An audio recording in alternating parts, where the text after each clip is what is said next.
Yeah. Good afternoon, everybody. In today's session, I'll be interviewing my friend and colleague Yumi Sykes. Yumi recently left a senior training role at a large corporation to become a freelance coach, and we'll discuss the pros and cons of her move and the implications of AI for the training environment. Yumi also has a young daughter, and we'll discuss the difficulties of balancing professional success and personal fulfillment. Yumi, welcome. How are you doing? Yeah, I'm good, thank you, Vince. Thank you for having me. Okay, well, it's a great pleasure. Let's start off by talking about your early years. Tell us where Yeah. you were born specifically, and what was your upbringing like? So I was born in Nagoya, in Japan. So if you know about Japan, we have three main islands. Nagoya is in the middle of the mainland. I think the biggest thing or most famous thing from Nagoya is, the Toyota, the car manufacturer. Anyway, so I was born into a really traditional Japanese family. My mom and dad, they both are Japanese, obviously, and I've not known anybody in my family who've been abroad or who lived outside of Japan, to be honest. So I'm very unusual in my family. In terms of my upbringing, I was the only child until the age of 12. So I had all the love and attention from both my parents and my grandparents until then. It was very peaceful, and yeah, it was lovely.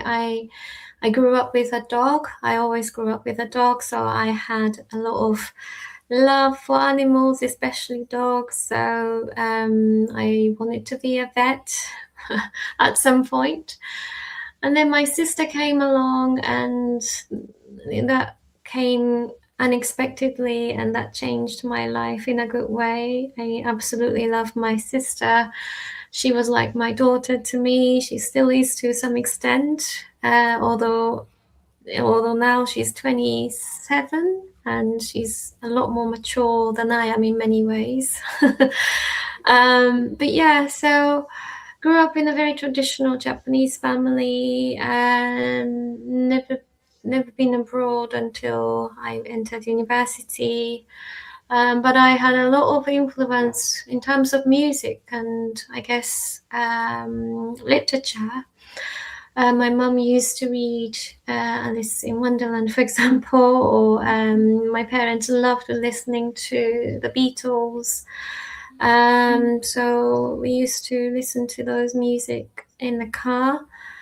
And growing up, I always loved English as a subject. So you start learning English language as a second language about the age of 12 in school, and since then I just loved it, and I wanted to become an interpreter, professional translator, and I guess that's why I'm here. I did pursue that dream.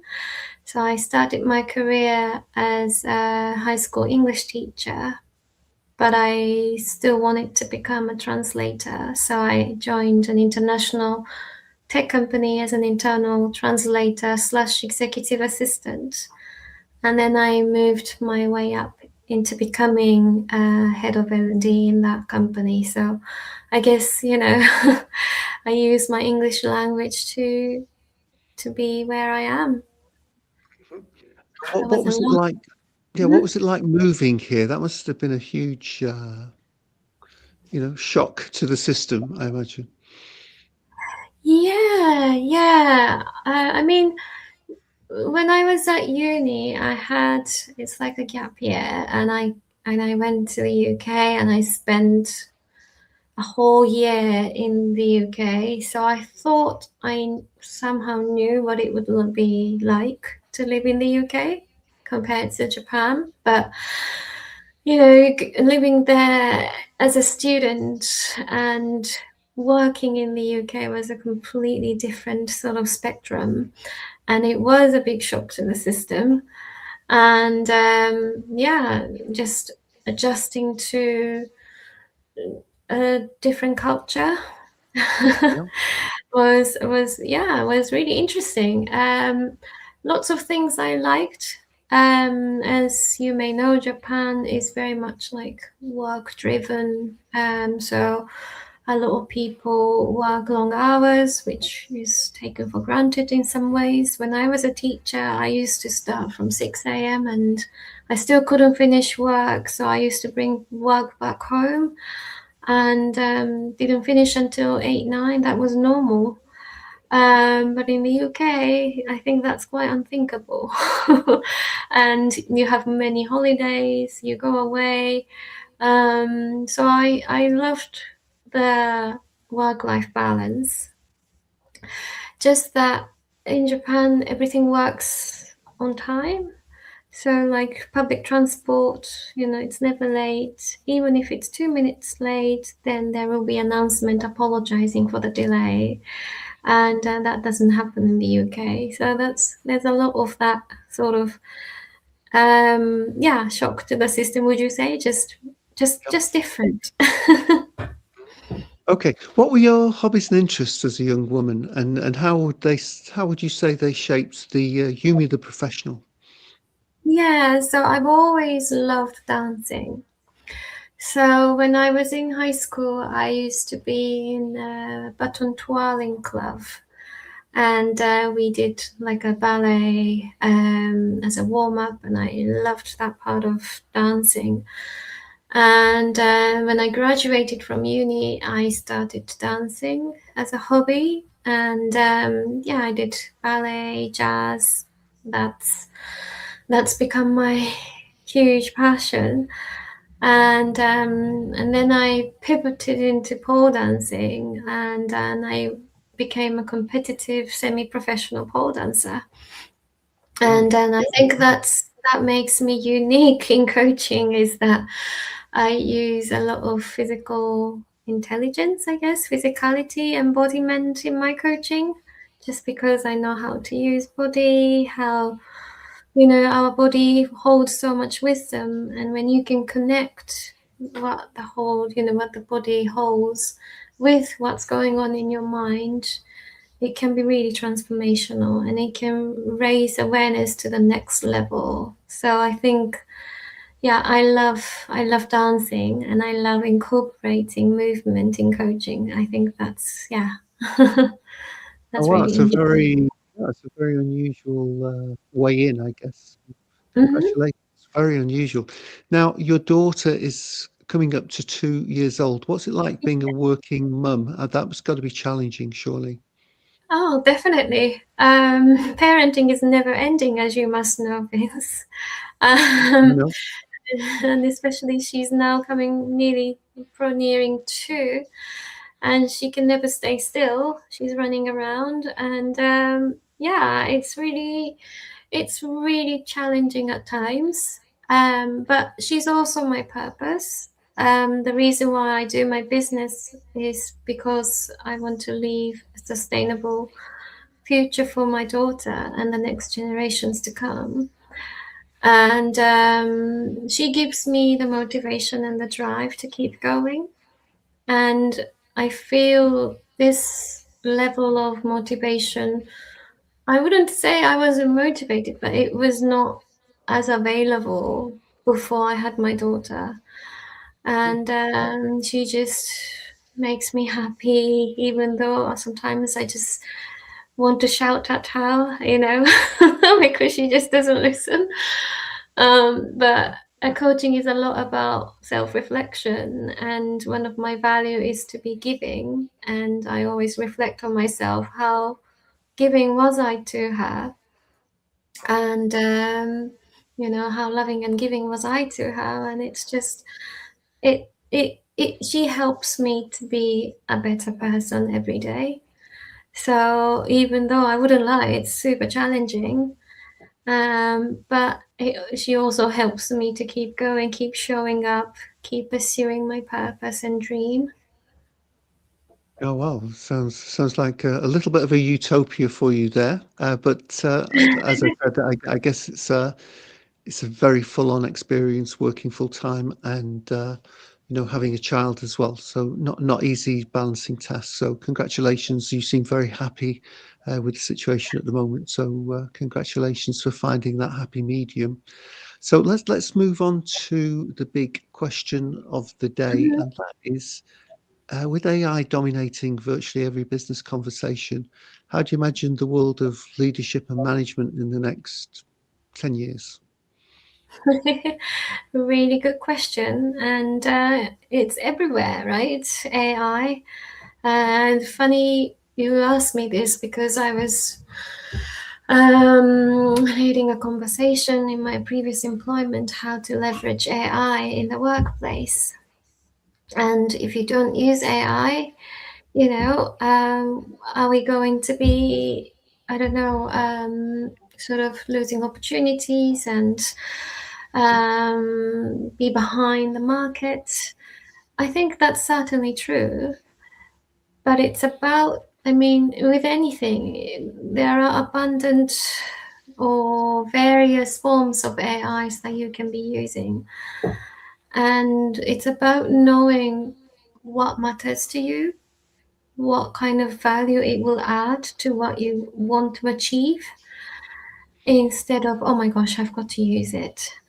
And as leaders, having that kind of awareness when it comes to what is it that we want to achieve, what kind of impacts we want to create as an organization, and how is AI going to add value to what we are trying to do. I think, first of all, they need to understand that. But to be able to understand that, they need to have a real sort of reflective space as to, to be able to think that in depth. But because the world is changing so rapidly and there are so many other new forms of AI coming up every single day, they feel like they can't keep up.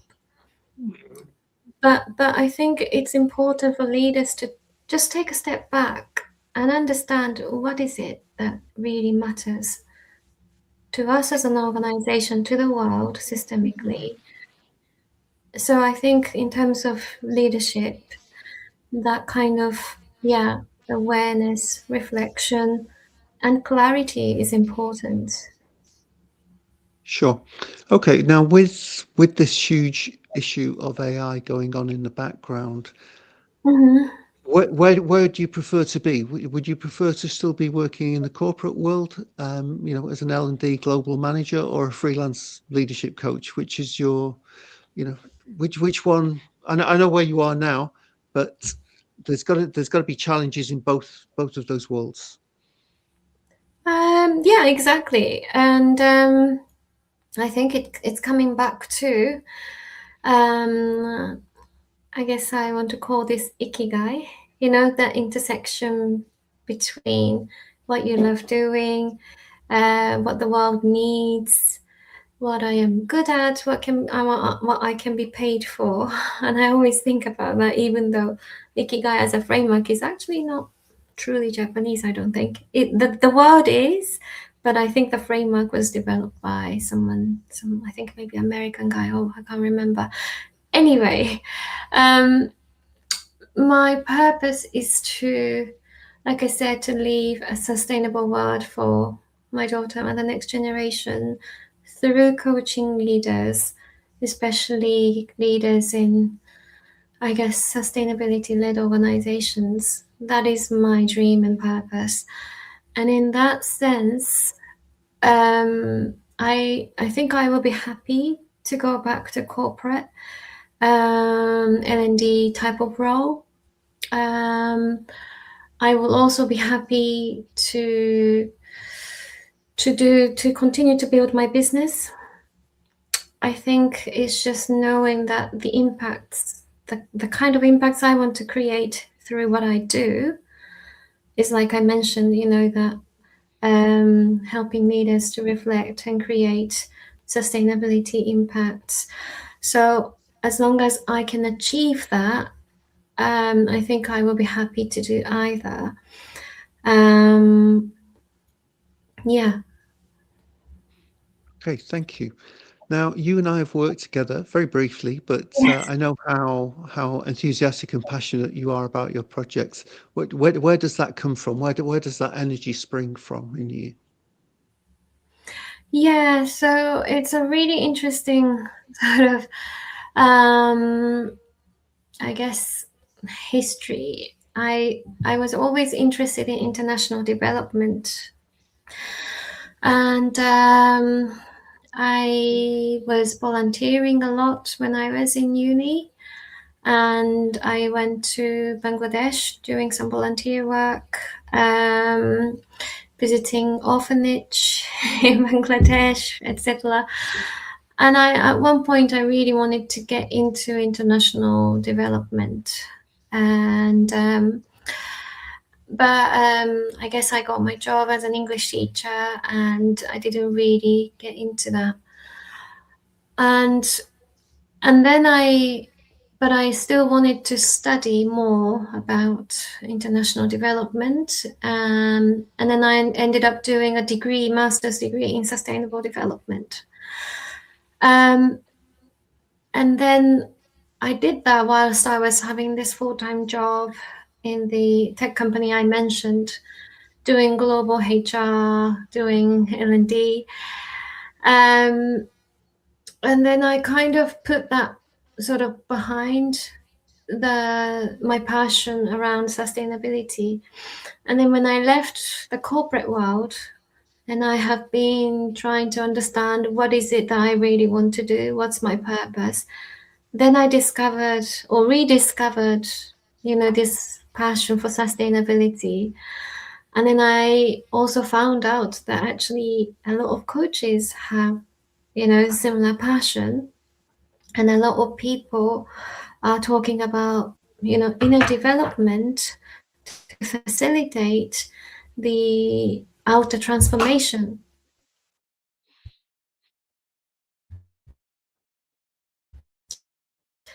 Hello, are you still there?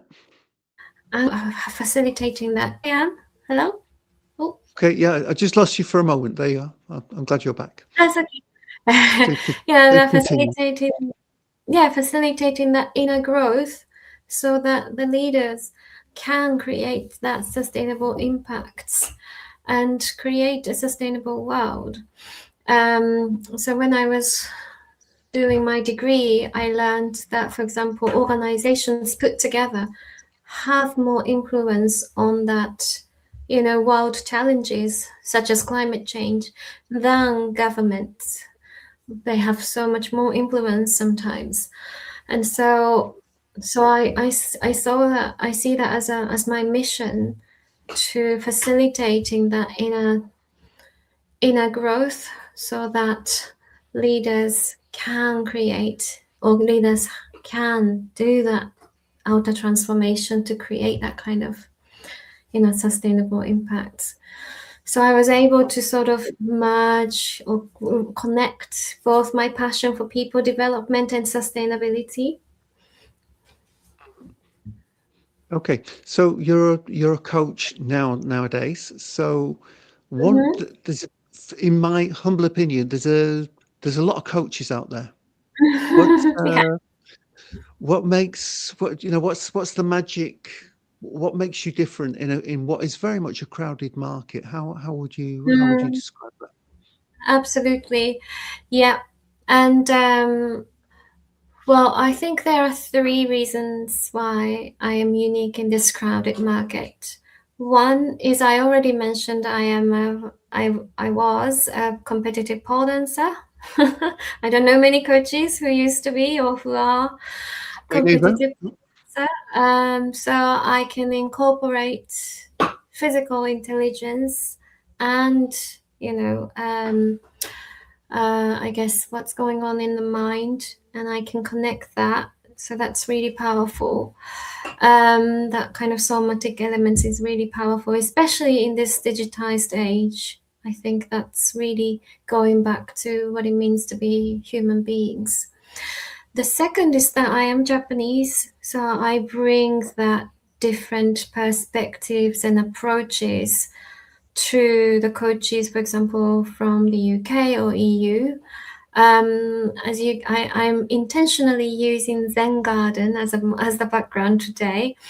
Um, I am inspired by Zen as a philosophy, and there's a lot of teachings that I incorporate in my coaching.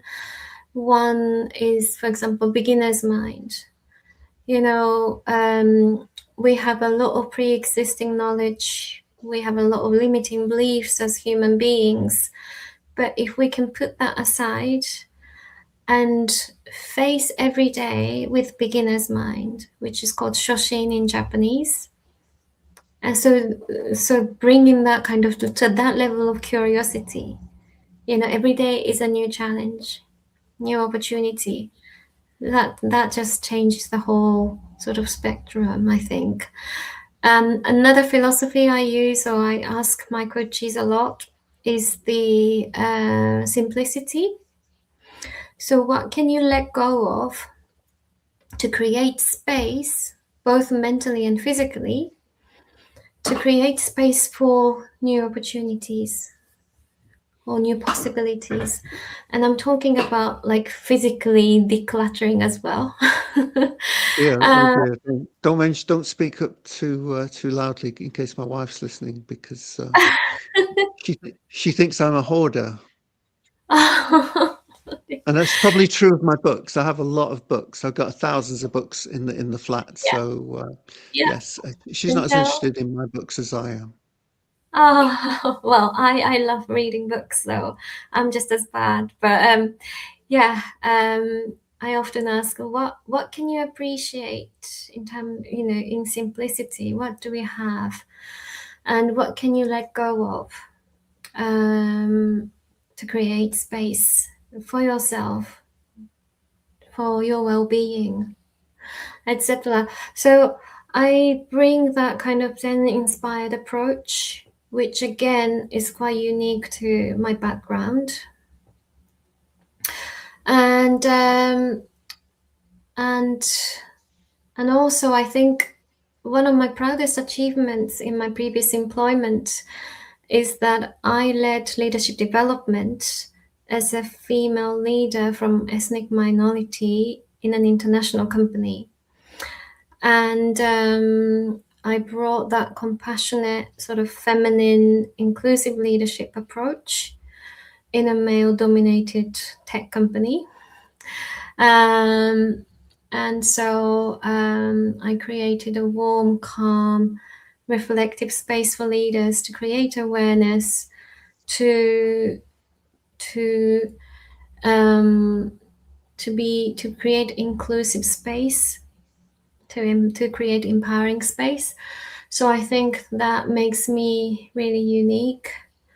Um, and yeah, just working as an internal L&D professional, I have delivered measurable impacts.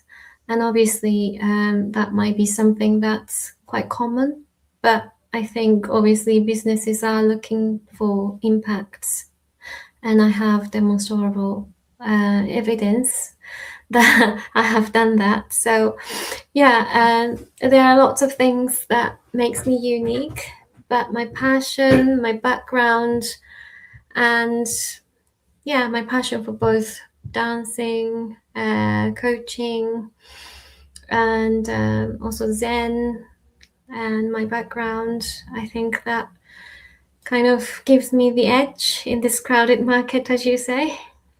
Indeed. Well, it's very unusual, and yes. Well, I hope they're keeping you busy. That's the most important thing. Hope your clients are keeping you busy.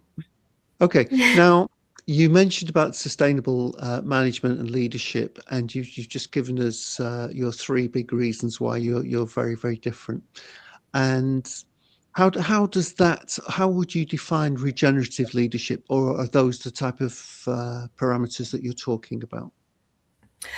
Yeah, I regenerative leadership, I talk about a lot in my LinkedIn, but I think first and foremost, again, this is going back to Zen philosophy, but we need to focus first on ourselves. And I'll tell you why I'm saying this.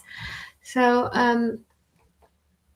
when you get sick, for example, and as parents, you really understand the importance of looking after yourself, because if you are sick, you cannot look after your kids, and you feel completely um, helpless sometimes. And I have been there.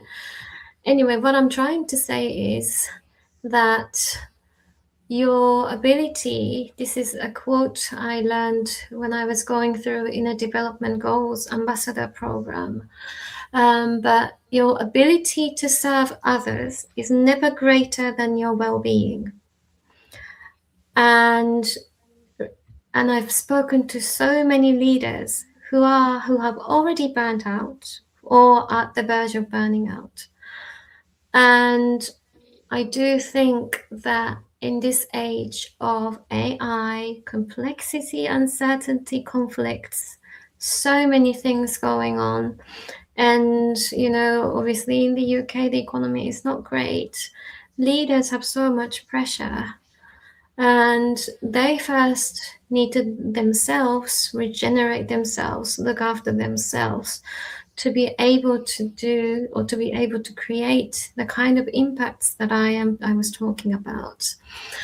So it's first about raising the awareness of where they are, and looking after themselves, their well-being, so that they can deliver the business impact that they are trying to create. And this is just the first step. And then the second step is that leadership approach that is not extractive, but more restorative or regenerative. And as you can see, the climate change, the systemic, for example, conflicts, systemic challenges that we are all facing, they're all human-induced problems. And that's because we've been focusing on the outputs. And I think, frankly speaking, human beings have become quite greedy. We have abundant food, convenience. We have so much abundance now, but to the cost of so many things. And I think we just need to go back to our roots as human beings, and we need to create a system that's restorative and sustainable, not extractive. And again, leaders are key to create that kind of change. But for that change to happen, they first need to regenerate themselves. So I think it's just working on themselves first to be able to work systemically. I hope that answers your question. Yeah, yeah, thank you. So I think you may already have answered my next question, but I'm going to ask you anyway. So Yeah. how would you measure success for yourself and your clients in this leadership development work? Is it the adoption of the tenets that you just mentioned?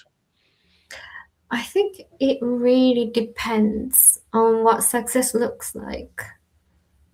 So if I am engaging a client, I need to first, agree, have a mutual understanding of what success looks like. But because my focus is creating that systemic impact, and obviously I want to work on leaders, I want to work with leaders to create that kind of impact. So for an individual level, leaders' well-being, leaders' confidence, in terms of having clarity in this, like I said, complex, uncertain age, having clarity, having confidence, and understanding what is it that they are trying to achieve. um, and also at the team level, because leaders are leading teams, team engagement level, teamwork cohesion, um, and also at an organizational level, obviously they need to survive as a business. I'm talking about all these utopian, but obviously they need to survive. So what kind of metrics that they want to measure, that might be just pure financial metrics, that also needs to be included. But what does that mean systemically? Organizational impact, but also what kind of systemic impacts will be able to help them to grow as an organization. So um, I'll give you another stat. I can't remember how many percentage, but more and more, especially like millennial, Gen Z generations are becoming social consumers, and they want to choose organizations or businesses that are socially responsible. And of course, that's what companies want to do as well, because they want to grow. Um, and so, what kind of social impacts the companies are making that will help them to not only grow the organization, but also be a good force for the world, for the planet. Hmm. Okay, I think you're preempting all of my questions here. I don't know where you're getting Oh, your that's answers like from, but I think you're you. preempting all of my questions. So my You next can just question was ask going me to be, any. what changes do you believe need to happen in the leadership development Uh, space to meet the challenges for the next decade? But I think you've already answered it, and it's a well, combination of these wait, things. can maybe I can just mention one thing, if Sure. that's okay, to answer Yeah, that of question. course. Mm. Like I said, I honestly think that this focus on skills or training, or there are loads of courses available, and everybody can just about learn anything now. It's fantastic, but by the same token, not just leaders, I guess, but we are just overloaded with choices. And in terms of leadership development, um, I think it needs to be more simplified, experiential, and in a way also practical, and also maybe more fun, creative. Why not? Why not? um, why not? And I know there are some leadership development using Lego, something like that. I mean, I sometimes take my coaches to a nearby park, and we run around sometimes. I know it sounds crazy, but it's fun. Or in my previous employment, I used to use drawing a lot. I used to get my participants to draw, what's going on in their mind, or what's the ideal outcome, or, just as a check in, what kind of shop are you, or things like that. I got them to draw. Just Yeah. be more experiential, have fun, and connect at a human level. Like you can do so much things online, but um what does it mean to be human? And again, connect your body with your mind, like I said, because we are human beings. We move, and so have fun, get it more experiential, but maybe, you know but also practical, so that they can use that, you know, in their team. For example, I know I'm talking about like running around. Maybe that's not very practical, but like a teamwork or team engagement, can can can they Yeah. I don't know, Well, draw if something I together? Oh, Yeah, please. if I may just comment there, I remember I went to a retreat, there's a training Okay. retreat in Transylvania, Romania, and it was extraordinary. I'd never been outside learning. You know, it was in a beautiful pine forest. It was the end of summer. It was very hot, and none of the lessons were indoors. They were all outside on a patio, and it was Excellent. fantastic. And the next day we went for a walk in the forest, which was fantastic, you know. And again, we had reflection sessions, and Yeah. it was just it being from Manchester, where you know you can't imagine actually working outside in Manchester because it's raining all the time, and it was just amazing, and that inspired me to create a retreat in Barcelona. And then unfortunately there was a separatist incident. There was I think the 2016 they announced the referendum for Brexit, and interest rates, foreign exchange rates all went a bit crazy. So three things killed my retreat in Oh, no, Barcelona. I'm They so all kind of sorry. happened within a month of each other. But this idea that you're suggesting there about being outdoors, doing things differently, and having a good time, I think it really works. And yeah, one day I'll get back on the Barcelona situation, because Yeah, yeah, yeah, I've got yeah. the whole blueprint all planned out. We'll make it happen. Let me know if I can help in any way. Oh, well, And thank you. That's very kind. yeah, definitely. And yeah, when I always ask my coachee, you know, what was the memorable moments from our coaching engagement, it's always when we used our body. And I just think maybe we're taking it so seriously. Why can't we just have fun? You know? Okay. Well, that sounds great. Yeah. Okay. Here's a very big, kind of more or less a last question for you, and that is, how can people find you?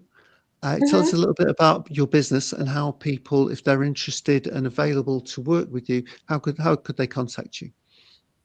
Sure. So they can find me on LinkedIn if that's easier. I have a website, ishacoaching.com, so they can post a message on there as well. Um, yeah, or I think those are the two main ways they can contact me. And I always try to post. Well, I haven't done much LinkedIn for the last couple of months, just because I had family sort of tragedy that forced me to put everything on hold for the last 3 months. But I am planning to go back and be more active there. So yeah, if anybody's interested in working with me, I am thinking of a few projects, and I'm going to announce very soon on LinkedIn. So that would be the best way to probably keep in touch, or yeah, keep up to date. If you could email me the URL of your business, I can put that in the YouTube Yeah, text that would be box. wonderful. Okay. All right. Yeah. One last question, one last training question before we go. Uh, if you could give one message to leaders struggling with burnout or disconnection, what would it be? Yeah. I I would say I've been there.